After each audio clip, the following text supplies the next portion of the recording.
Welcome back to the study with Suraj YouTube channel. दोस्तों, आज की इस वीडियो में हम अंडरस्टैंडिंग पॉलिटिकल थियरी जो आपका सब्जेक्ट है, इरिस्पेक्टिव ऑफ कि आप किस सेमेस्टर में हो, किस ईयर में हो, अगर आपके पास ये सब्जेक्ट है so you can watch the video. And इस सब्जेक्ट की हमने 4 यूनिट कंप्लीट पढ़ ली है और आज हम लास्ट यूनिट इस सब्जेक्ट की पढ़ेंगे। इसके बाद हमारा ये जो सब्जेक्ट है वो 100% इसका सिलेबस कवर हो जाएगा। और यूनिट नंबर 5 जो है उनका नाम है the idea of political community, that is political obligation. अब ऑब्लिगेशन से क्या मतलब है, ऑब्लिगेशन पर अलग अलग जो आइडियोलॉजीज है या फिर थियोरीज है पॉलिटिकल साइंस के, जिसके बारे में हमने प्रीवियस यूनिट्स में पढ़ा। अगर आपने उन यूनिट्स को नहीं देखा है तो उनकी लिंक मैं आपको एक प्लेलिस्ट बनाकर लिंक प्रोवाइड करवा दूंगा डिस्क्रिप्शन बॉक्स में, आप ज़रूर देख लीजिएगा उन 4 यूनिट्स को। देन आपको ये यूनिट जो है वो बहुत इजीली समझ आएगी और 4 यूनिट को देखने के बाद आपको मेरा पढ़ाने का तरीका भी समझ आएगा। ये 5 जो यूनिट्स है इनको पढ़ाने में हार्डली 6 to 7 आवर्स लगे हैं। 6 से 7 घंटों में हमने इस पूरे के पूरे सब्जेक्ट को कम्प्लीटली पढ़ लिया है। अगर आप इन वीडियोस को ही देखकर चले जाते हैं तो आपका 80% तक का सिलेबस कवर हो जाता है। तो इस वीडियो में मैंने क्रिटिसिज्म को भी ऐड करने की कोशिश की है, क्योंकि पता क्या होता है कि यहाँ पर जब हम इस यूनिट से रिलेटेड क्वेश्चंस को देखते हैं, जब प्रीवियस ईयर क्वेश्चंस को देखते हैं, वैसे तो शायद इस यूनिट से इस बार कम क्वेश्चंस आएंगे, पर अगर हम इस यूनिट के प्रीवियस ईयर क्वेश्चंस को देखें तो यहाँ पर ज़्यादातर क्रिटिकल एवोल्यूशन के बारे में बात करने को कहा जाता है। क्रिटिकली हमें आंसर को लिखने के लिए कहा जाता है, तो उसी को ध्यान में रखते हुए मैंने इस यूनिट को प्रिपेयर किया है। एंड देखिए, अगर आप इस चैनल पर नए हैं तो मेरे चैनल को ज़रूर सब्सक्राइब कीजिएगा और वीडियो को लाइक कीजिए, अपने फ्रेंड्स के साथ शेयर कीजिएगा। आगे आने वाले समय में हम और भी जो अदर सब्जेक्ट्स हैं उनको कम से कम समय में ज़्यादा से ज़्यादा हम कवर करने की कोशिश करेंगे कि जितना जल्दी हो सके उतना जल्दी हम हमारा जो सिलेबस है उसे कवर कर सके। तो इंट्रोडक्शन के साथ स्टार्ट करते हैं। देखिएगा, पॉलिटिकल ऑब्लिगेशन के बारे में हम सबसे पहले जानने की कोशिश करेंगे कि जो पॉलिटिकल ऑब्लिगेशन है उसका मतलब क्या है। आखिरकार देखिएगा, हमेशा हम पॉलिटिकल राइट्स, पॉलिटिकल रिस्पॉन्सिबिलिटी या फिर पॉलिटिकल ड्यूटीज़ के बारे में बात करते हैं, पर आपने कभी ऑब्लिगेशन वर्ड का यूज़ सुना है पॉलिटिकल साइंस में, या ऑब्लिगेशन वर्ड से क्या मतलब है इसके बारे में आपने जानने को कभी ट्राई किया है? तो देखिएगा, पॉलिटिकल फिलॉसफी जब हम पढ़ते हैं, जो कि आप पढ़ेंगे आने वाले जो सेमेस्टर्स होंगे उनमें, तो पॉलिटिकल फिलॉसफी में एक टर्म यूज़ की जाती है पॉलिटिकल ऑब्लिगेशन, जो हमें बताता है कि वाई, कि गवर्नमेंट को आप क्यों फॉलो करेंगे, कब करेंगे और किस हद तक, यानी कि किस एक्सटेंट तक एक इंडिविजुअल जो है morally and legally bound to obey the commands of the law of the state, कि एक स्टेट को किस तरीके से कहाँ तक हम फॉलो कर सकते हैं उनकी कमांड को, उनके दिए गए आदेश को।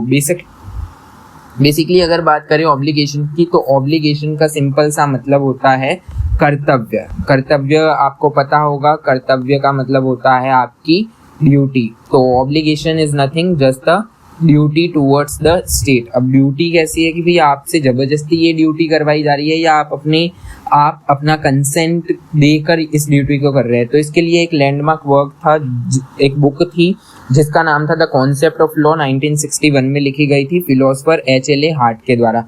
इन्होंने बताया कि एक क्रूशियल डिस्टिंक्शन है ऑब्लिगेशन का। एक तो है being obliged to do something, being obliged to do something मतलब कि देखिएगा, एक आपको जबरदस्ती कुछ कार्य करवाया जा रहा है या आपसे कोई कुछ मनवाया जा रहा है। जैसे कि आपको एक डर है कि अगर आप XYZ नहीं करते तो आपको पनिश किया जाएगा। तो यहाँ पर क्या है, एक्सटर्नल यानी कि बाहरी फोर्स है, आप पर कोई पनिशमेंट का या कोर्शन का दबाव बना हुआ है कि भाई आपको फिजिकल पनिशमेंट दी जा सकती है, such as handing over money to an armed robber, कि भाई आप रास्ते से जा रहे थे और कोई रॉबर आया, उसने आपको नाइफ दिखाया या फिर किसी भी प्रकार का डर दिखाया, जिसके बाद आपने उसे अपने जो पैसे थे, मोबाइल थे, वो दे दिए कि भाई मेरी जान को बख्श दे, तू पैसे ले जा। तो ये क्या था कि आपने एक ऑब्लिज रहे यहाँ पर, ठीक है। देन हैविंग एन ऑब्लिगेशन या फिर ऑब्लिगेशन टू डू समथिंग, जैसे कि अब यहाँ पर ऑब्लिगेशन जो है वो इंटरनल है, इंटरनल या फिर मोरल ड्यूटी से रिलेटेड है। जैसे कि आप घर में रहते हैं, तो आप घर में रहते हैं तो आप एक सोसाइटी की रिस्पेक्ट करते हैं, अपने से बड़ों का आदर करते हैं, ये एक आपकी मोरल ड्यूटी है।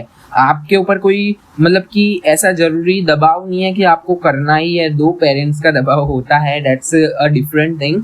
बट यहाँ पर अगर पेरेंट्स आसपास नहीं है फिर भी आप अपने से बड़ों का मतलब अपने आस पड़ोस के लोगों का मतलब एक सम्मान करेंगे, रिस्पेक्ट करेंगे। क्यों? क्योंकि ये आपकी मोरल ड्यूटी, आपके ऊपर कोई मतलब कि ऐसी इलिजिमेट पावर नहीं है जो आप पर दबाव बना रही है या एक्सटर्नल फोर्स डाल रही है कि अगर आप लाइक ऑब्लिगेट नहीं करेंगे या फॉलो नहीं करेंगे, ओबे नहीं करेंगे इन सोसाइटल नॉर्म्स को, एथिकल नॉर्म्स को, मोरल नॉर्म्स को, then you will be punished. तो यहाँ दो तरीके के ऑब्लिगेशन की बात की गई।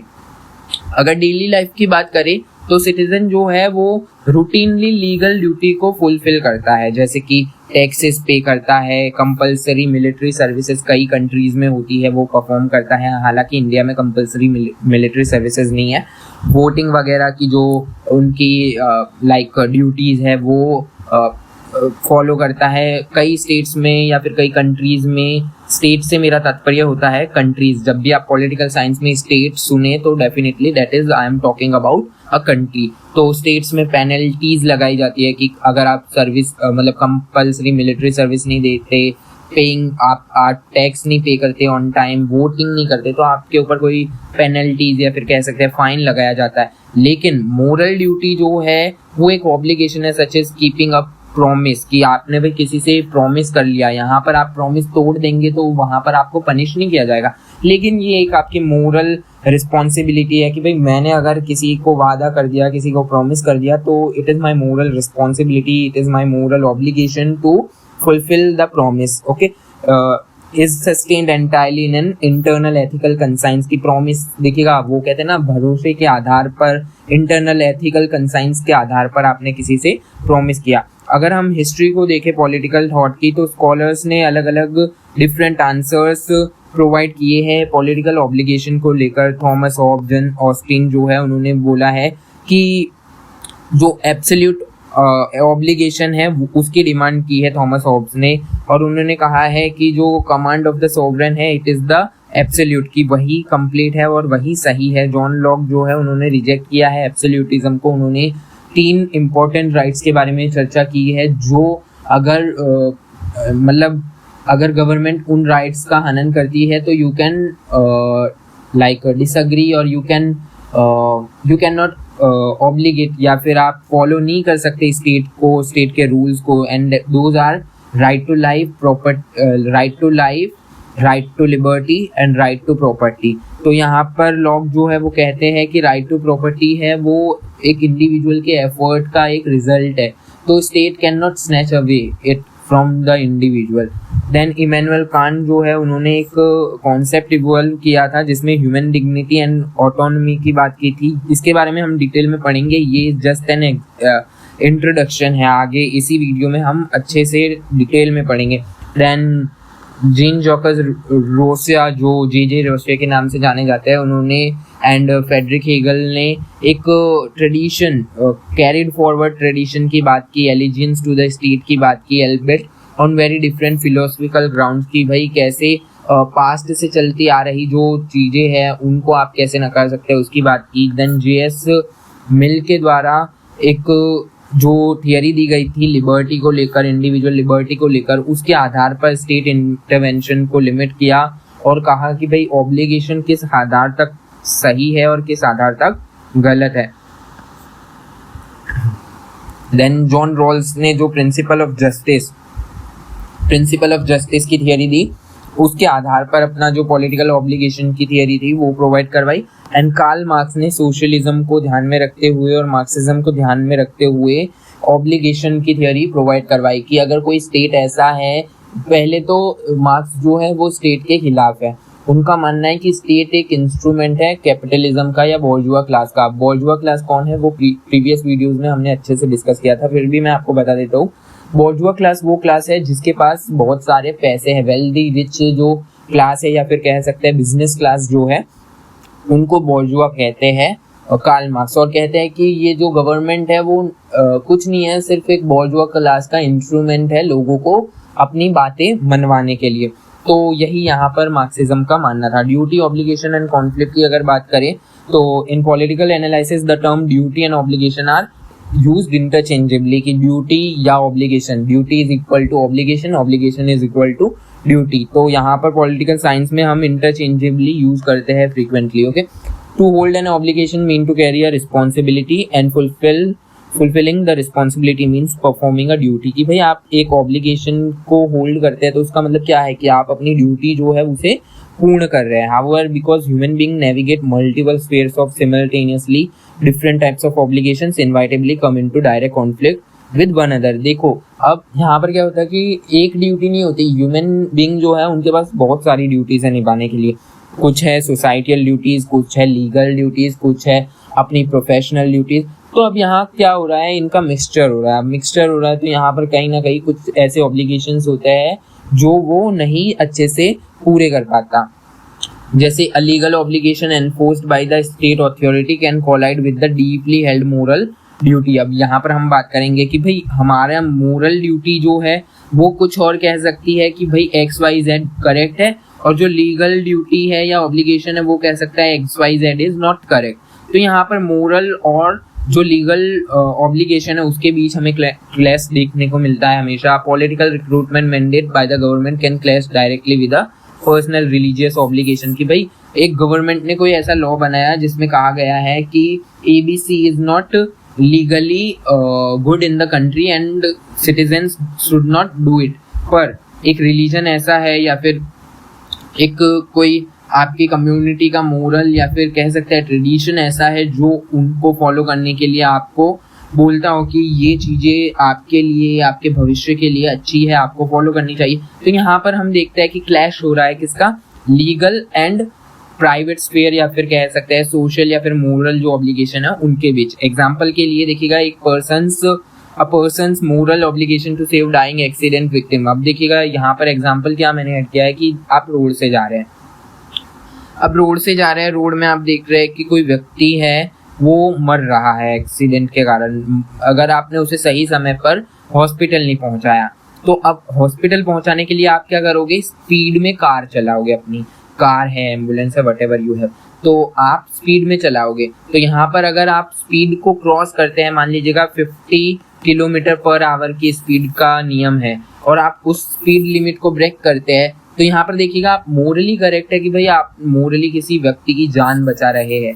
ओके, तो मोरली आप बिल्कुल करेक्ट है, आप किसी की जान बचा रहे हैं। लेकिन अगर लीगली देखा जाए तो आपने स्पीड लिमिट क्रॉस कर दी है एंड आप पर फाइन लगेगा।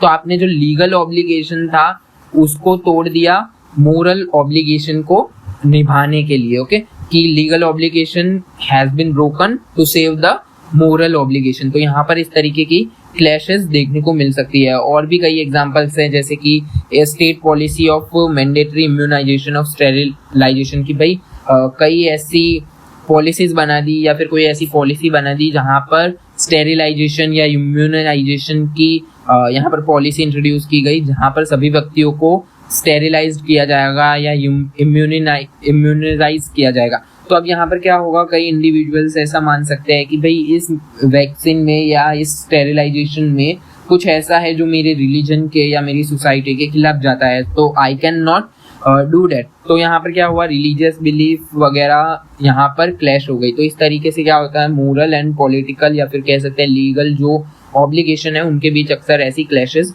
देखने को मिलती है।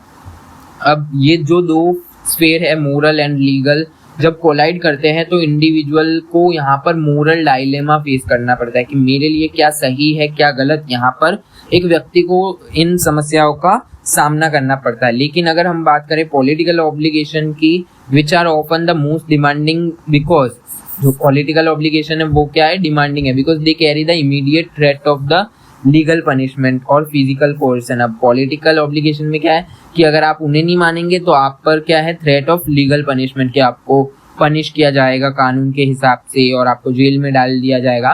तो इंडिविजुअल जो है वो रेयरली सेक्रीफाइस देयर मोरल और spiritual duties at the expense of blind obedience of the state. अब यहाँ पर क्या होता है कि फिर भी क्या करते हैं लोग कि अपने जो स्पिरिचुअल या फिर जो मोरल सेक्रीफाइसेस हैं वो कर देते हैं कि भाई अब अगर हम इन मोरल और स्पिरिचुअल ड्यूटीज़ को फॉलो करेंगे तो यहाँ पर हमें स्टेट के पनिशमेंट का सामना करना पड़ेगा। लेकिन अगर उन्हें हम ऑब्लिगेट नहीं करेंगे, देन लाइक मोरल और स्पिरिचुअल ड्यूटीज जो है वो हमें पनिश करने नहीं आएगी। अगर हम थियरीज ऑफ अनलिमिटेड ऑब्लिगेशन की बात करें तो इसमें क्या है कि देखिएगा फोर्स मेजोरिटी की सबसे पहली थियरी आती है। सबसे पहले की जो थियरी है वो है डॉक्ट्रिन ऑफ फोर्स मेजर। यहाँ से एक क्वेश्चन बनता है सुपीरियर स्ट्रेंथ। सुपीरियर स्ट्रेंथ से आप क्या समझते हैं? देखिए हम पढ़कर आपको एक बार मैं समझाने की कोशिश करता हूँ।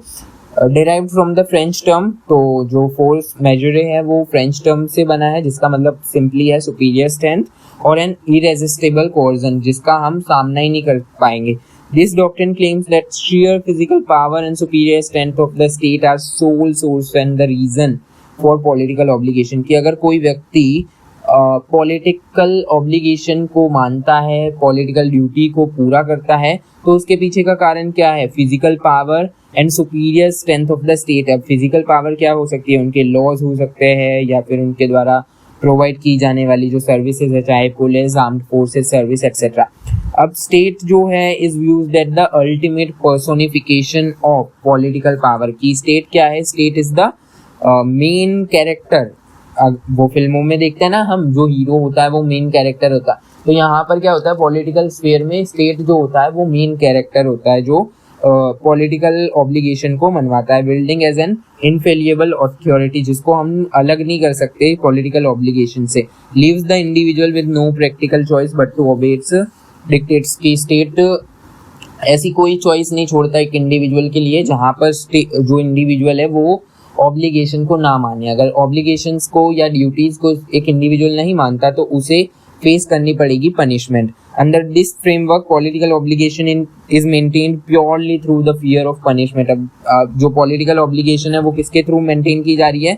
Fear of punishment, because isolated individual is far too weak to challenge the coercive apparatus of the state. की आइसोलेटेड इंडिविजुअल, एक इंडिविजुअल स्टेट का सामना कहाँ से कर पाएगा बेचारा? तो यहाँ पर ये बात की गई है। Their obligation is absolute and unlimited, reducing citizens to the state of dumb-driven cattle। कि भाई आप देखिए एक इंडिविजुअल के साथ क्या हो रहा है, स्टेट कुछ ऐसा कर रहा है, स्टेट के हाथ में स्टिक है और उस डम ड्रिवन कैटल के रूप में, स्टेट कैटल के रूप में इंडिविजुअल्स को चलाया जा रहा है। ठीक है, तो अब इस डॉक्ट्रिन का कुछ विरोध किया गया था, क्रिटिसिज्म किया गया था। The doctrine of force majeure is widely rejected by the political theorist. अब क्यों? क्योंकि it lacks the moral foundation. की आप यहाँ पर लीगल तरीके से देख रहे हो स्टेट को, कि स्टेट जो करेगा वो ठीक है, और यहाँ पर माइट इज राइट की बात कर रहे हो कि जिसकी लाठी उसकी भैंस, तो ये तो नहीं चलेगा। स्टेट में अगर स्टेट जो है वो बनाया ही किस लिए गया है? इंडिविजुअल्स के लिए बनाया गया है, सिटीजन के लिए बनाया गया है। तो अब जो कानून है वो फेयर होने चाहिए, कंसेंट से काम होना चाहिए, लॉ शुड बी फेयर।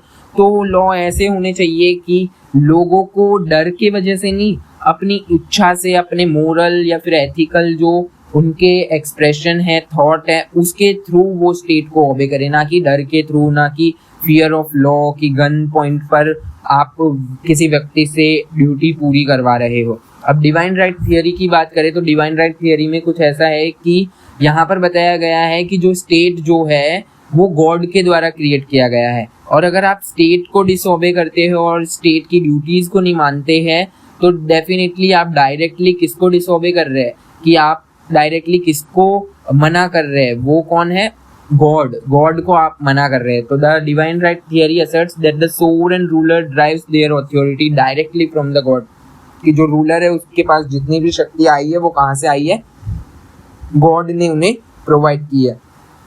इसलिए गॉड ने क्या बनाया है? गॉड ने बनाई है गवर्नमेंट। गवर्नमेंट या फिर स्टेट, जो कि डायरेक्ट रिलीजियस ड्यूटी, जो आपको अपनी ड्यूटीज के बारे में बताता है। और अगर आप किंग को या फिर स्टेट को डिसओबे करते हैं तो आप किंग या फिर स्टेट को नहीं डिसओबे कर रहे, आप directly going against the God, कि आप डायरेक्ट गॉड के अगेंस्ट जा रहे हैं और आप एक पाप कर रहे हैं। तो ये थियरी जो है वो किंग जेम्स वन इंग्लैंड के द्वारा यूज की गई थी 1566 में, 1566 to 1625 to justify his tyrannical rule. कि भाई किंग जेम्स वन इंग्लैंड ने अपना जो टायरेनिकल, बहुत ही बेकार सा रूल था, उसे जस्टिफाई करने के लिए इस थियरी को यूज किया था। And it persisted in historical isolated regimes like pre communist Tibet and various tribal kingdoms. Because God's will is absolute. पहले क्या था कि भाई ज़्यादातर लोग रिलीजियस थे, मिडिवल टाइम की अगर बात करें 1566 के आसपास की, तो यहाँ पर क्या था कि लोग ज़्यादातर फ्यूडलिज्म में बिलीव करते थे कि what ever the Kings do he does right, कि किंग जो करेगा वो अच्छा ही करेगा, और किंग जो है वो बेनेवलेंट होगा, यानी कि उदारवादी होगा, लोगों के लिए, लोगों की भलाई के लिए करेगा। लेकिन क्या करता था किंग, यहाँ पर एब्सोल्यूट टायरेंट बन जाता था, किसी भी लोगों को किसी भी तरीके की पनिशमेंट दी जाती थी। तो यहाँ पर क्या अब क्रिटिसिज्म क्या गया कि भाई आप एक डॉगमा क्रिएट कर रहे हैं, क्रिटिकल रिलीजियस डॉगमा जिसे कहा जाता है क्रिटिक्स के द्वारा। यहाँ पर आप गॉड का एक फियर दिखा के कुछ भी अपनी जो मनमानी टायरानी है उसको क्रिएट कर रहे हैं, और अपने हिसाब से आप किसी भी प्रकार की थियरी क्रिएट कर रहे हैं। तो यहाँ पर पता क्या होगा कि देखिएगा, डिवाइन राइट थियरी एक टाइम पे कैरिस्मेटिक अथॉरिटी जो है ना वो पीछे हट जाएगी। क्यों? क्योंकि कैरिस्मेटिक थियरी में क्या होता है, या फिर अथॉरिटी में क्या होता है कि एक व्यक्ति है XYZ, अब उस व्यक्ति की बहुत ज़्यादा चलती है, उस व्यक्ति की उस विलेज के अंदर बहुत ज़्यादा चलती है, देन वो एक दिन वो व्यक्ति मर जाता है, फिर जो उसका करिश्मा था, जो उसकी फॉलोअरशिप थी वो कम हो जाती है। तो एक टाइम पर जो कैरिस्मेटिक अथॉरिटी जो है वो खत्म हो जाएगी। लेकिन डिवाइन राइट थ्योरी, अब आप बोल रहे हो कि गॉड ने स्टेट को बनाया, तो गॉड तो यहाँ रियलिटी में है नहीं, तो we can't say that God is died. तो यहाँ पर क्या होगा, ये चलती ही जाएगी डिवाइन राइट थियरी। तो यहाँ पर इसी के लिए इसे क्रिटिसाइज किया है। और divine right theory relies on rigid traditional authority, की भाई डिवाइन राइट थियरी जो है वो ट्रेडिशनल अथॉरिटी पर डिपेंड करती है, और ये जो इवॉल्विंग नेचर होता है स्टेट का उसके खिलाफ बात करती है, एक्सेट्रा की यहाँ पर बात की गई। फिर आती है प्रिस्क्रिप्टिव थियरी। प्रिस्क्रिप्टिव थियरी यहाँ पर क्या आर्ग्यूमेंट देती है कि political authority and political obligation are rooted in customary rights, कि जितने भी हमारे कस्टम्स है, ट्रेडिशंस है, हमारी जो सोसाइटल नॉर्म्स है, वहाँ से हम लाते हैं पॉलिटिकल अथॉरिटी को, पॉलिटिकल ऑब्लिगेशन को, कि धीरे धीरे जो कस्टम्स थे वो रूल में परिवर्तित हुए, और देन वो political authority and political obligation में परिवर्तित हुए। ये लॉन्ग एस्टेब्लिश्ड हैबिट्स है, ट्रेडिशनल कन्वेंशंस है, and people obey the law, the state simply because obedience has become an ingrained time tested habit, की लोग जो है वो फॉलो करते हैं या स्टेट के द्वारा बनाए गए कानूनों को मानते हैं। क्यों? क्योंकि ये लोगों की एक हैबिट बन गई है, ये टाइम टेस्टेड है। क्योंकि अब यहाँ पर क्या हो रहा है कि जनरेशंस से ये चलता आ रहा है, और लोगों ने मान लिया कि अगर ये जनरेशंस से चलता आ रहा है, सेंचुरीज ओल्ड आइडियाज है, कस्टम्स है, ट्रेडिशंस है, तो डेफिनेटली कुछ तो अच्छा होगा, इसलिए ही चलता आ रहा है। अगर अच्छा नहीं होता तो ये अपने आप ही चला जाता दूर। तो conservative philosophers view the state as an organic structure, कि कंजर्वेटिव स्टेट को एक ऑर्गेनिक, मतलब अपने आप आया नेचुरल स्ट्रक्चर के रूप में देखते हैं, बिल्ट स्लोली ओवर सेंचुरीज, की धीरे धीरे धीरे धीरे इवॉल्व हुआ है ये स्टेट, एकदम से नहीं आया है state. Representing delicate balance of competing historical interest, कि भाई धीरे धीरे कई ऐसे हिस्टोरिकल इवेंट्स हुए जहाँ पर कंपटीशन देखा गया, कि जो गलत था वो अपने आप हार के दूर हो गया, और जो सही था वो चलते चला गया। Because institutions evolve gradually, citizens have duty to respect established traditions, की इंस्टीट्यूशंस जो है वो ग्रेजुअली एक्सपीरियंस के साथ टाइम टेस्टेड इंस्टीट्यूशंस के रूप में इवॉल्व हुए। तो अब ये सिटीजन का ऑब्लिगेशन है, या फिर कह सकते हैं ड्यूटी है, कि रिस्पेक्ट करे स्टेट को, स्टेट के ट्रेडिशन को, लॉ को, पीसफुली जो चेंजेस है उनको। अब यहाँ पर फेडरिक हेगल का क्या मानना था, कि Friedrich Hegel supported this view by arguing that concrete morality evolves directly within the historic customs, की जो कॉन्क्रीट मोरालिटी है वो कहाँ से इवॉल्व होती है, कहाँ से आती है, वो डायरेक्टली हिस्टोरिक जो कस्टम्स होते हैं, इंस्टीट्यूशंस होते हैं स्टेट के, वहाँ से आती है।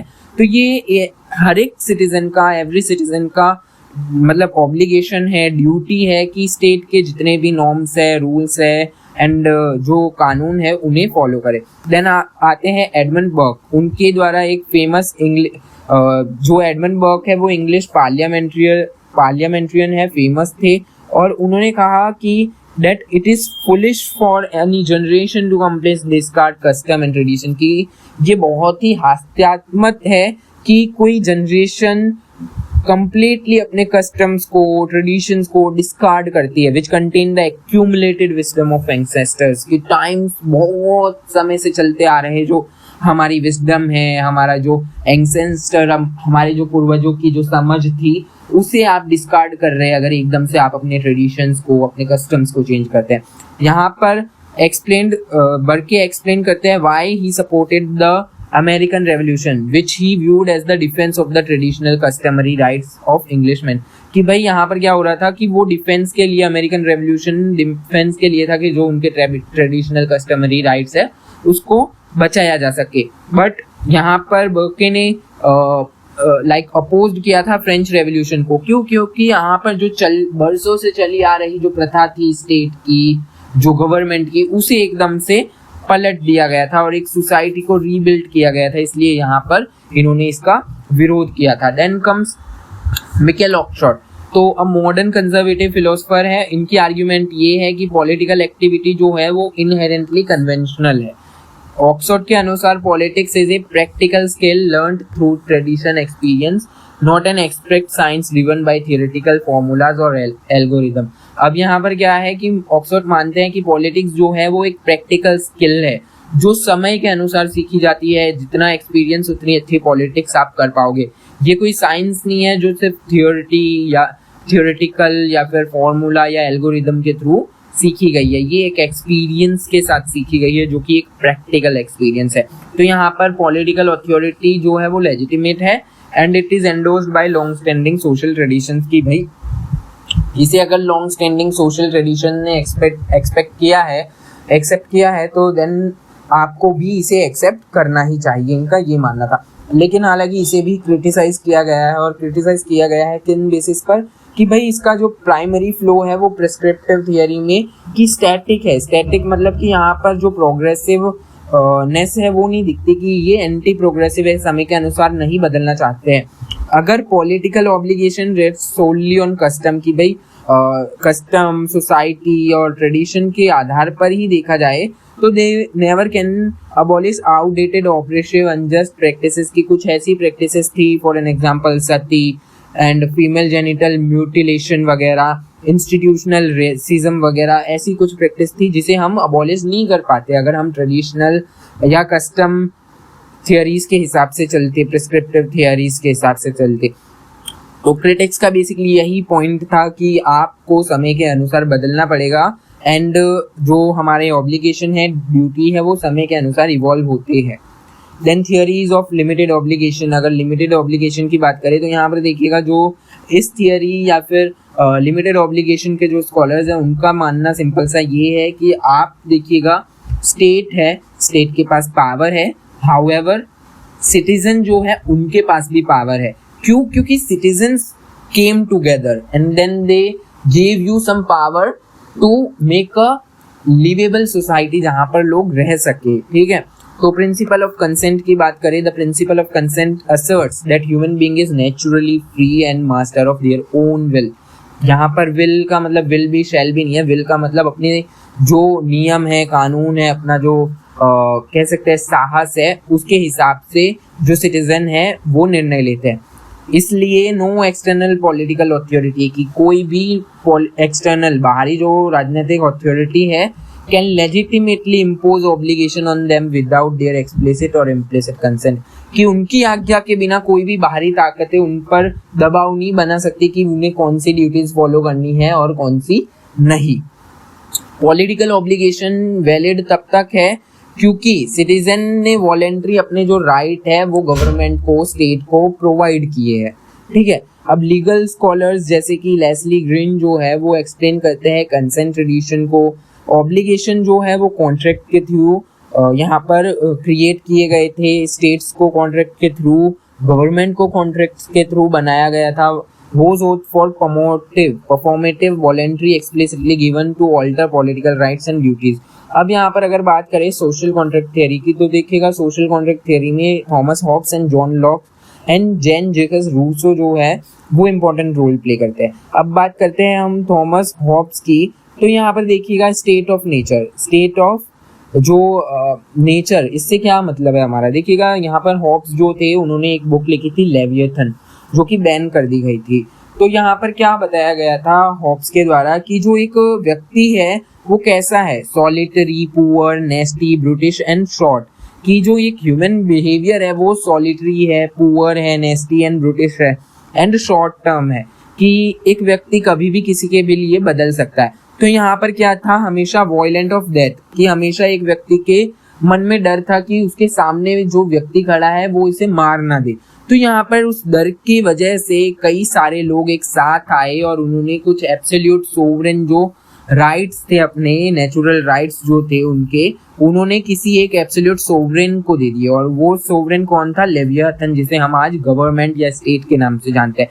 तो इसीलिए हमें उन सोवरेन को मानना पड़ेगा टू प्रोटेक्ट ह्यूमन लाइफ, कि ह्यूमन लाइफ को प्रोटेक्ट करने के लिए हमें उस गवर्नमेंट या फिर स्टेट का जो मतलब कि कानून है वो मानना पड़ेगा, ऑब्लिगेशंस या फिर ड्यूटीज को अपनी निभाना पड़ेगा। फिर आते हैं जॉन लॉक। अब जॉन लॉक जो है वो भी यहाँ पर सोशल कॉन्ट्रैक्ट थियरी की बात करते हैं। अब जॉन लॉक का क्या मानना है? उनके द्वारा एक बुक लिखी गई थी, टू ट्रीटीज ऑफ गवर्नमेंट। अब यहाँ पर देखिएगा, थॉमस होब्स का क्या मानना था कि भाई एक मनुष्य जो है वो सॉलिटरी है, पुअर है, नेस्टी है, ब्रूटिश है एंड शॉर्ट है। पर यहाँ पर जॉन लॉक जो है उनका मानना था कि भाई जो व्यक्ति है उसमें peace, goodwill and mutual assistance है, प्रिजर्वेशन है, कि वो अच्छा व्यक्ति है, वो सोसाइटी में रहना जानता है, वो अपनी जो कल्चर है, कस्टम है, ट्रेडिशन है, उसे प्रिजर्व करना जानता है और वो जानता है कि किस तरीके से गवर्न करना है एक स्टेट को, इसलिए कि किसी के राइट्स का हनन ना हो, इसलिए वो सब एक साथ आए, उन्होंने एक ट्रस्ट बिल्ड किया और उन्होंने एक सोशल कॉन्ट्रैक्ट थियरी को साइन किया, जिसमें उन्होंने गवर्नमेंट को कुछ राइट्स दिए, सारे नहीं, कुछ राइट्स दिए ट्रस्ट के बेसिस पर। और वो राइट्स कौन से थे? कि सारे rights excluding right to life, liberty and property, कि एक इंडिविजुअल ने गवर्नमेंट स्टेट को सारे राइट्स दे दिए, सिर्फ right to life, right to liberty and right to property नहीं दिया, क्योंकि these are the fundamental rights of an individual which states can not violate, कि स्टेट जो है इन राइट्स को वायलेट नहीं कर पाएगा। तो इसलिए इन्होंने इन 3 राइट्स को अलग ही रखा कि अगर इन 3 राइट्स पर कोई भी प्रहार करता है स्टेट, तो आप स्टेट के द्वारा दिए गए निर्णय को मत मानिए, आप उन्हें डिसओबे कर सकते हैं। फिर जीन जैकस रूसो की बारी आती है। तो इन्होंने एक सोशल कॉन्ट्रैक्ट थियरी बनाई और उसे जनरल विल का नाम दिया। नोबल सैवेज, अब इन्होंने क्या बोला कि देखिएगा बहुत सारे लोग हैं, इसमें एक प्राइवेट विल है। प्राइवेट विल मतलब कि आप, मैं क्या सोचते, आपके विचार क्या है। मेरे विचार है कि पॉलिटिकल साइंस बहुत अच्छा सब्जेक्ट है, आपके विचार है कि हिस्ट्री बहुत अच्छा सब्जेक्ट है। ये आपकी पर्सनल विल है। अब पर्सनल विल जो है वो आपकी है, मेरी है, और भी 10 लोगों की होगी, अलग अलग लोगों की अलग अलग पर्सनल विल होगी। तो अब यहाँ पर रूसो ने क्या बोला कि भाई बहुत सारे लोग, for an example constituent assembly, constituent assembly में राइट विंग के लोग भी थे, लेफ्ट विंग के लोग भी थे और सेंट्रिस्ट पार्टी के लोग भी थे।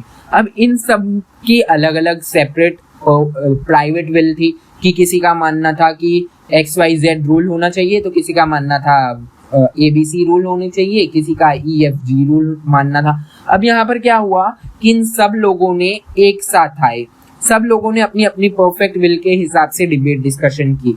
देन यहाँ से एक अलग तरीके की विल निकली, वो थी जनरल विल, जो कि सभी के द्वारा एक्सेप्टेड थी, चाहे आप लेफ्ट हो, राइट हो या सेंट्रिस्ट हो, सभी के द्वारा इसे एक्सेप्ट किया गया।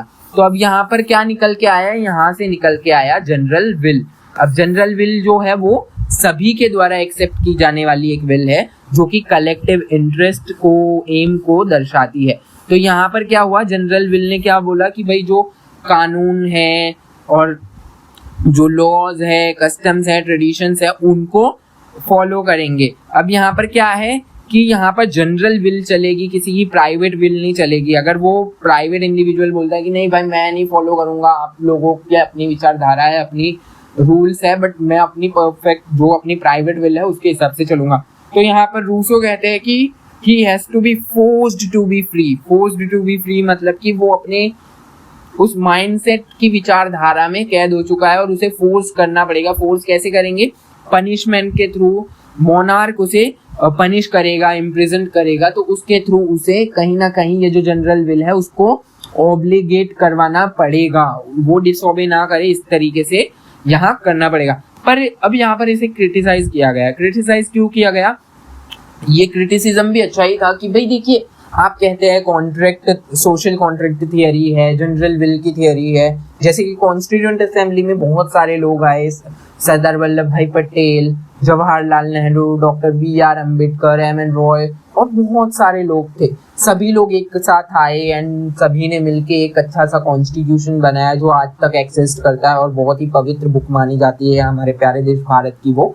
तो अब यहाँ पर देखिएगा क्या हुआ कि सभी लोग आए, उन्होंने एक जनरल विल बनाई और आप उस कॉन्स्टिट्यूशन के खिलाफ जाते हैं तो आपको पनिश किया जाएगा। ये एक एक्सेप्शन है, एग्जाम्पल है हमारे पास जनरल विल का।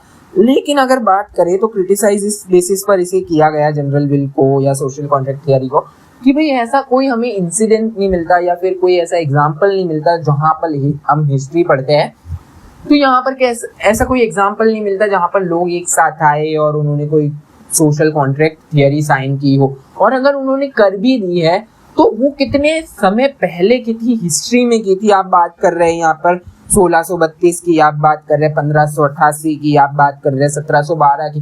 तो उस समय की जो स्थिति थी, उस समय का जो मतलब कि माहौल था वो अलग था और आज का अलग है। तो उस समय के लोगों ने जो राइट्स को छोड़ दिया था स्टेट पर, क्या पता। फॉर एन एग्जाम्पल अब देखिएगा यहाँ पर जॉन लॉक ने बात की लिबर्टी, लाइफ एंड राइट्स की। तो यहाँ पर हमारे जो इंडियन कॉन्स्टिट्यूशन में है उसे फंडामेंटल राइट्स में से राइट टू प्रॉपर्टी हटा दिया गया था। अब यहाँ पर देखिएगा लोग किसकी डिमांड करते हैं? डिमांड करते हैं आर्टिकल 19 की ज्यादा। आर्टिकल 19 क्या कहता है? Right to speech, right to express yourself, right to protest, इसकी बात की जा रही है। तो यहाँ पर देखिएगा समय के अनुसार जो जरूरतें थी वो भी बदल गई। तो आप अपनी जो पास्ट में जो कॉन्ट्रैक्ट किया था उसे आप जो अपकमिंग जनरेशन है उस पर अपने आप थोपना चाहते हैं, जो कि इंस्टेबिलिटी का कार्य करेगा कि सक्सीडिंग जनरेशन को आप किस तरीके से अपने जो पास्ट में की गई जो कॉन्ट्रैक्ट थे वो प्रोवाइड करवाएंगे। देन आइडियलिस्ट थियरी आती है। अब आइडियलिस्ट थियरी क्या है? पॉलिटिकल ऑब्लिगेशन को ये देखते हैं through the lens of human rationality and moral self realisation. Human rational है, मोरली उनको पता है क्या सही है क्या गलत है। यहाँ पर ये माना जाता है कि जो एक मनुष्य है, इंडिविजुअल है, वो इनहेरेंटली रैशनल है, सोशल क्रिएचर है और वो जानता है कि उसके लिए क्या अच्छा है क्या बुरा है, कम्युनिटी के लिए क्या अच्छा है क्या बुरा है। तो यहाँ पर हेगेलियन आइडियलिज्म की बात आती है। George Wilhelm Friedrich Hegel presented an absolute version of idealism, famously describing state as the march of God on the earth. March of God on the earth. Same वही थियरी की भाई इन्होंने बताया कि ये जो स्टेट जो है वो march of God on the earth है, कि भगवान के द्वारा बनाया गया या गॉड के द्वारा बनाया गया ये एक इंस्ट्रूमेंट है एक सोसाइटी को अच्छे से चलाने के लिए। When an individual obeys the state's law, तो वो डायरेक्टली किसे ओबे कर रहा है? वो गॉड को ओबे कर रहा है, गॉड के बनाए गए जो लॉज है उसे ओबे कर रहा है। Because the state is an individual form of organic whole. Hegel rejected the fundamental conflict between state and citizen, demanding absolute political obligation. तो अब यहाँ पर क्या हेगल क्या बोलता है कि भाई स्टेट और सिटीजन के बीच किसी भी प्रकार की कोई भी बोल सकते हैं लड़ाई नहीं है या फिर कॉन्फ्लिक्ट नहीं है, और यहाँ पर स्टेट में रैशनल है एक सिटीजन, इंडिविजुअल जो है वो रैशनल है morally, ethically, politically and economically, और वो जानता है उसके लिए क्या अच्छा है क्या बुरा है। और स्टेट जो है वो गॉड के थ्रू बनाया गया है और गॉड को कभी डिसओबे नहीं कर सकता एक ह्यूमन। दैट्स वाई जो इंडिविजुअल है वो गॉड के द्वारा बनाई गई जो एक संस्थान है जो स्टेट है उसे ओबे करेगा, ऑब्वियस सी बात है। तो ग्रीन मॉडिफाइड आइडियलिज्म, अब यहाँ पर टीएच ग्रीन जो थे उन्होंने इस आइडियलिज्म को मॉडिफाइड किया कहाँ पर? उनके एक लेक्चर में the principle of political obligation 1882 में ये बुक लिखी गई थी। To reflect English liberal values, इन्होंने इंग्लिश लिबरल वैल्यूज को रिफ्लेक्ट करने के लिए ये बुक लिखी। अब उस बुक में क्या था कि ग्रीन ने फेमसली डिक्लेयर किया था will not force is the basis of the state, कि will not force is the basis of the state. कि अब यहाँ पर देखिएगा अगर कोई व्यक्ति स्टेट को फॉलो करता है, स्टेट के रूल्स को फॉलो करता है, स्टेट की कस्टम्स ट्रेडिशंस को फॉलो करता है, तो वो किस लिए करता है? कि फोर्स के डर के वजह से नहीं, वो अपनी विल से करता है, अपने आप करता है। ही argued that human being are self conscious actors कि उनको पता है क्या सही है क्या गलत है, कॉमन गुड के लिए वो कानून को फॉलो करता है क्योंकि वो एक सोसाइटी के मेंबर है इसलिए वो फॉलो करता है। स्टेट जो है वो सिर्फ एक इंस्ट्रूमेंटल है जो एथिकल फंक्शन इज टू कि जो हमारे स्टेट में जो अनएथिकल फंक्शंस आ जाते हैं या अनएथिकल एक्टिविटी या पीपल आ जाते हैं उनको रिमूव करने के लिए एक स्टेट जो है इंस्ट्रूमेंट है सिर्फ। इसलिए एक जो सिटीजन है उसकी ट्रू एलिजियंस है किसमें कि वो society to owed to the society and its common good की सोसाइटी के कॉमन गुड के लिए सोसाइटी के लिए वो ऑब्लिगेशन को अपने कर्तव्य को पूरा करे non unconditionally to the state government. If a government passes laws that actively destroy the common good, the citizen not only has the right but moral duty to disobey the rule.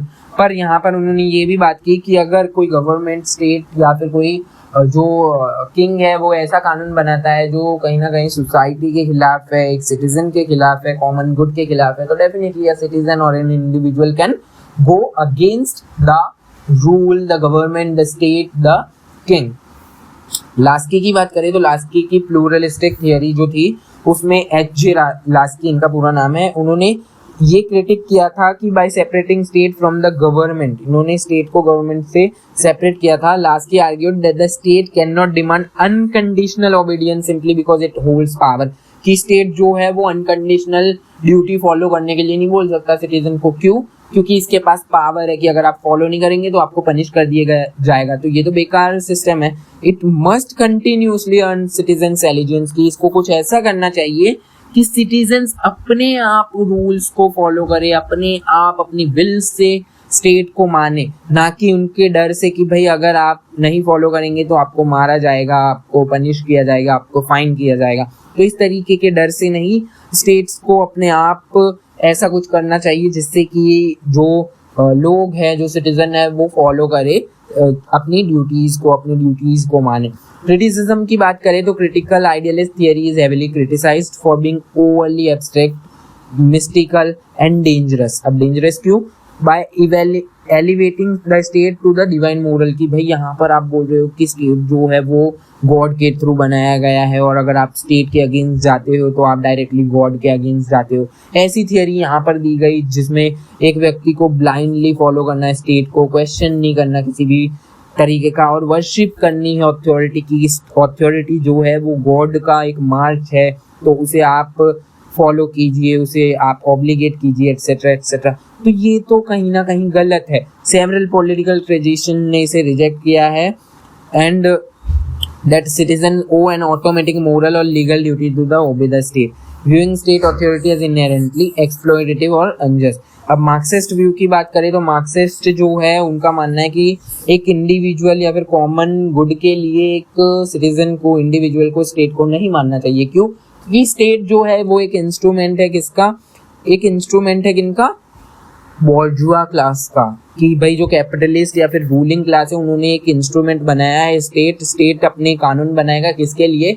उन गरीब मजदूरों के लिए जिन्हें वो working class या फिर प्रोलेटरिएट कहते हैं, और उन प्रोलेटरिएट को स्टेट के द्वारा बनाए गए लॉ मानने पड़ेंगे, क्योंकि ये बताया गया है, एक डिस्कोर्स बनाया गया है कि भाई अगर आप स्टेट के खिलाफ जाते हैं तो आपको पनिश किया जाएगा, फाइन किया जाएगा। तो इसी डर के वजह से जो वर्किंग क्लास है बेचारी वो मानती रहती है, और यहाँ पर डिमांड एंड सप्लाई स्टेट के द्वारा क्रिएट की जा रही है। तो यहाँ पर इनडायरेक्टली फायदा किसका हो रहा है? कैपिटलिज्म का, रूलिंग क्लास का, बॉर्जुआ क्लास का। इसलिए यहाँ पर क्या जो मार्क्स है वो क्या बोलते हैं कि भाई एक सिटीजन जो है, वर्किंग क्लास के जो लोग हैं, उनको जीरो पॉलिटिकल ऑब्लिगेशन होनी चाहिए टुवर्ड्स द बॉर्जुआ स्टेट, जो कैपिटलिस्ट स्टेट है उसके द्वारा बनाए गए निर्णय को आप ओबे ही मत कीजिए, ड्यूटी को फॉलोज ही मत कीजिए। यहाँ पर क्लास सॉलिडरिटी की बात की गई। क्लास सॉलिडरिटी मतलब कि जो वर्किंग क्लास है वो साथ में आएगी और एक रेवोल्यूशन करेगी और यहाँ पर क्रश कर देगी किसको? कैपिटलिस्ट स्टेट अपार्टस को, कि जो कैपिटलिस्ट स्टेट बनाया गया है उसे उखाड़ फेंकेगी, एंड देन एक दूसरा स्टेट होगा जो सोशलिस्ट स्टेट होगा, जो कैपिटलिस्ट स्टेट जो है वो विदर अवे हो जाएगा, और यहाँ पर सिर्फ एक टेम्परेरी सोशलिस्ट स्टेट होगा जो कि द डिक्टेटरशिप ऑफ द प्रोलेटरिएट की, या प्रोलेटरिएट या फिर क्या है, वर्किंग क्लास जो है उनकी डिक्टेटरशिप होगी, उनका राज चलेगा। लेकिन इसे भी क्रिटिसाइज किया गया है और आर्ग्यूमेंट ये दी गई है कि मार्क्सिज्म जो है वो पॉलिटिकल ऑब्लिगेशन जो है उसे इकोनॉमिक लेंस से देखते हैं कि भाई यहाँ पर कैपिटलिज्म है, वर्किंग क्लास है, उसके हिसाब से देखते हैं। बट यहाँ पर क्या है कि while it instructs workers to fearlessly disobey the capitalist state, कि मार्क्सिज्म ये बोलता है वर्कर्स को कि जो कैपिटलिस्ट या फिर पूंजीवादी जो राज्य है, स्टेट है, उसके खिलाफ काम करो, बट ये डिमांड भी करता है complete unquestioning submission to the party apparatus during the socialist phase, कि जब सोशलिस्ट फेज आ जाए, जब सोशलिज्म आ जाए, तो यहाँ पर जो सोशलिस्ट पार्टी होगी उनके खिलाफ कोई भी क्वेश्चन मत पूछो, उन अथॉरिटी के खिलाफ कुछ भी मत बोलो। तो ये तो यहाँ पर दोगलाबंदी हो गई, इस तरीके से इसे यहाँ पर कहीं ना कहीं बताया गया है। और एंटी मार्क्सिस्ट स्कॉलर्स जो है उनका ये मानना है कि ये जो मार्क्सिस्ट आइडियोलॉजी है वो स्टेट लीगल स्ट्रक्चर के खिलाफ है और वायलेंट रेवोल्यूशन को सपोर्ट करता है, जो केओस, डिस्ट्रक्शन और टायरेनी फैलाएगा और कुछ नहीं। और स्टेटलेस सोसाइटी का जो आइडिया था मार्क्स का, वो कुछ नहीं है, वो सिर्फ एक यूटोपिया है। यूटोपिया मतलब कि दिन में देखे जाने वाले सपने हैं। तो इस तरीके से यहाँ पर इसे क्रिटिसाइज किया गया। Then comes anarchist view. Anarchist Hindi में इसे कहा जाता है अराजकतावादी व्यू। तो एनार्किज्म जो है वो कंप्लीटली स्टेटलेस सोसाइटी की बात करते हैं कि there must not be any state, that all forms centralized political authority, government, legal person are inherently illegitimate, कि जितने भी centralized authority है, चाहे वो government है, political authority है या फिर कोई भी legal system है, वो सब किसके लिए है? coercion के लिए है, दबाव के लिए है और illegitimate है, corrupt है, unnecessary है। तो यहाँ पर पीजे प्रूडॉन के द्वारा एंड पीटर क्रॉप्टोकिन के द्वारा एक थियरी दी गई और असर्ट किया गया कि स्टेट जो है वो inherently violent and oppressive entity है, जो सोलली एग्जिस्ट करता है एलिट क्राइस के प्रिविलेजेस को बचाने के लिए एंड क्रश करता है ह्यूमन लिबर्टी को दबाने के लिए स्टेट को बनाया गया है। उनकी आर्ग्यूमेंट है कि भाई ह्यूमन बींग्स जो है वो नेचुरली कोऑपरेटिव है, रेशनल है, कैपेबल है अपनी सोशल लाइफ को ऑर्गेनाइज करने में और स्पॉन्टेनियसली वॉलेंटियर अग्रीमेंट कर सकता है डिसेंट्रलाइज्ड फेडरेशन के लिए, कि वो अपनी जो मतलब अपनी जो संस्थान है, इंस्टीट्यूशंस है, उनको चला सकता है। इसलिए जो इंडिविजुअल है उनको पॉलिटिकल ऑब्लिगेशन नहीं होनी चाहिए, वो स्टेट को माने ना माने उनके हाथ में है। और वो एनार्किस्ट जो है वो बिल्कुल बोलते हैं कि स्टेट को मतलब डिसोबे करना चाहिए rather than obeying the state. तो बेसिकली ये इनकी एक थियरी थी। Then comes Gandhian perspective. तो गांधी जी जो थे वो एनार्किस्ट व्यू में आते थे, लेकिन यहाँ पर सॉफ्ट एनार्किस्ट व्यू में आते थे वो। तो गांधी जी का जो पर्सपेक्टिव था वो यूनिक था। यूनिक कैसा था कि मोरल अप्रोच को लेकर था। यहाँ पर political obligation through the principle of satyagraha, की आप विरोध कीजिए उस संस्था का, स्टेट का, गवर्नमेंट का, लेकिन सत्याग्रह के रूप में, जिसे ट्रूथ फोर्स कहते हैं, अहिंसा, नॉन वायलेंस, सिविल डिसोबीडियंस के रूप में। अब जो गांधी जी इंस्पायर्ड हुए थे वो कहाँ से हुए थे? American writer Henry David thorough की जो एक 1848 में एक एजिटेशन था या प्रोटेस्ट था, उससे उन्होंने रिफ्यूज कर दिया था टैक्स पे करने को टू एन ऑथोरिटेरियन स्टेट, कि भाई हम नहीं करेंगे टैक्स पे। और वो टैक्स जो पे किया जा रहा था वो कहाँ पर उस मनी का यूज किया जा रहा था? रोड बिल्ड करने के लिए या सोसाइटी को अच्छा जो health care system, education system वगैरह प्रोवाइड करवाने के लिए नहीं, बल्कि स्लेवरी एंड वॉर के लिए उसे यूज किया जा रहा था। तो महात्मा गांधी जी जो थे वो इनसे इंस्पायर्ड हुए एंड महात्मा गांधी जी ने आर्ग्यूमेंट दी कि political obligation is strictly conditional upon the moral quality of law, कि अगर लॉ अच्छा है तो आप ऑब्लिगेट कीजिए इसे, और अगर लॉ अच्छा नहीं है तो don't obey this, you can disobey this. Gandhi ji ने नमक सत्याग्रह के रूप में दिखाया।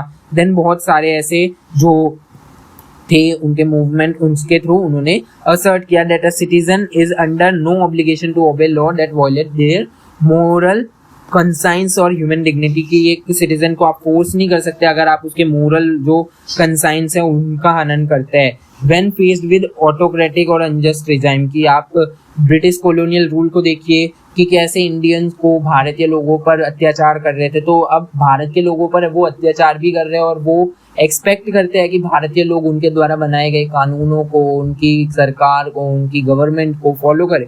तो गांधी जी ने इसीलिए बोला कि ऐसी गवर्नमेंट जो टायरानी है उनको डिसओबे करो। Obeying unjust law is not a virtue, कि आप जो कानून ऐसे हैं जो आर्बिट्री है, जो सही नहीं है, उनको फॉलो करना एक वर्च्यू नहीं है but an act of moral cowardice. कि आप एक कावर्ड हो अगर आप अनजस्ट लॉज को फॉलो कर रहे हो या फिर आप उस ड्यूटी को फुलफिल कर रहे हो, फॉलो कर रहे हो। Gandhi proved this philosophy during 1970 Champaran Satyagraha, the famous 1930 civil disobedience movement where publicly broke the common या फिर कॉलोनियल सॉल्ट लॉ। कि नमक सत्याग्रह में या फिर चंपारण सत्याग्रह में हमने देखा कि गांधी जी ने किस तरीके से जो ब्रिटिशर्स के कानून थे उसका वहां पर विरोध किया। तो यहाँ पर अब गांधी जी की क्या विचारधारा थी कि आप डेफिनेटली डिसओबे कीजिएगा रूल्स को, लेकिन किस आधार पर? ये नॉन वायलेंट होने चाहिए कंप्लीटली वर्ड और डीड से, ना ही आप वायलेंटली बोलेंगे, ना ही वायलेंट कुछ एक्शन करेंगे। और कंडक्ट जो है ओपन होना चाहिए, ट्रांसपेरेंट होना चाहिए, फुल पब्लिक व्यू में होना चाहिए और सीक्रेट और कोआर्ड एक्ट्स नहीं करने हमें यहाँ पर। To protest must be performed with a deep fundamental respect, की रिस्पेक्टफुली आप प्रोटेस्ट कीजिए, ब्रॉडर कॉन्सेप्ट ऑफ लॉ को ध्यान में रखते हुए कीजिए, स्पेसिफिक अनजस्ट लॉ के खिलाफ आप प्रोटेस्ट कीजिए। देन प्रोटेस्टर्स जो है विलिंगली एक्सेप्ट लीगल पेनल्टीज, की अगर आप प्रोटेस्ट कर रहे हैं तो आपके खिलाफ अगर लीगल पेनल्टीज हो रही है, इम्प्रिजनमेंट हो रही है, तो उसे आप एक्सेप्ट कीजिए, रिटेलिएट मत कीजिए, हेटर्ड मत फैलाइए। मोरली इसे हमें हमारा एम रहेगा चेंज ऑफ हार्ट, कि प्यार से आप उन लोगों का हृदय परिवर्तन कीजिए, उन ऑप्रेसर्स का। It must never be used for selfish narrow और सेक्शनल गेम्स, की भाई अपने लिए इसे यूज नहीं किया जाना चाहिए। तो ये समरी है, ये आपके लिए होमवर्क रहने वाला है। ये पीडीएफ फ्री ऑफ कॉस्ट आपको मिल जाएगा, लिंक डिस्क्रिप्शन बॉक्स में है। और इस वीडियो के साथ हमने आपके पूरे ही सब्जेक्ट को कवर कर लिया है और अगला सब्जेक्ट कौन सा कवर करना है आप जरूर कमेंट कीजिएगा। और ये कुछ सेल्फ असेसमेंट क्वेश्चंस है जो आप कीजिएगा, ये PYQs है। अगर आप इन क्वेश्चंस को सॉल्व कर पाते हैं तो डेफिनेटली आप एग्जाम में बहुत अच्छा परफॉर्म करेंगे। For an example, first question जो है, define the concept of political obligation and explain HLA Hart's distinction between being obliged and having an obligation. तो ये मैंने अच्छे से आपको समझाने की कोशिश की है। आई होप कि आपको पता चल गया है पॉलिटिकल ऑब्लिगेशन क्या है, बेसिकली ऑब्लिगेशन क्या है। अब यहाँ पर critically examine the doctrine of force majeure, divine right theory के बारे में आपको पता चल गया होगा। देन अब अगर बात करें थॉमस हॉब्स की एब्सोल्यूट पॉलिटिकल ऑब्लिगेशन की, उस पर भी, एंड जॉन लॉक की थियरी के बारे में आपको पता चल गया होगा। TH ग्रीन की जो आइडियलिस्टिक पर्सपेक्टिव थियरी थी पॉलिटिकल ऑब्लिगेशन को लेकर एंड विल को लेकर, will not force is the basis of the state, ये आप हमने कोट अच्छे से एक्सप्लेन करने की मैंने कोशिश की है। देख लीजिएगा अगर आप इन क्वेश्चंस को अच्छे से सॉल्व कर पाते हैं, अगर मिनिमम अगर आप इन क्वेश्चंस पर स्टार्टिंग में 150 to 200 वर्ड्स लिख पा रहे हैं, then you will do wonders in your exam. तो आज के लिए इतना है, मिलते हैं नेक्स्ट वीडियो में, धन्यवाद।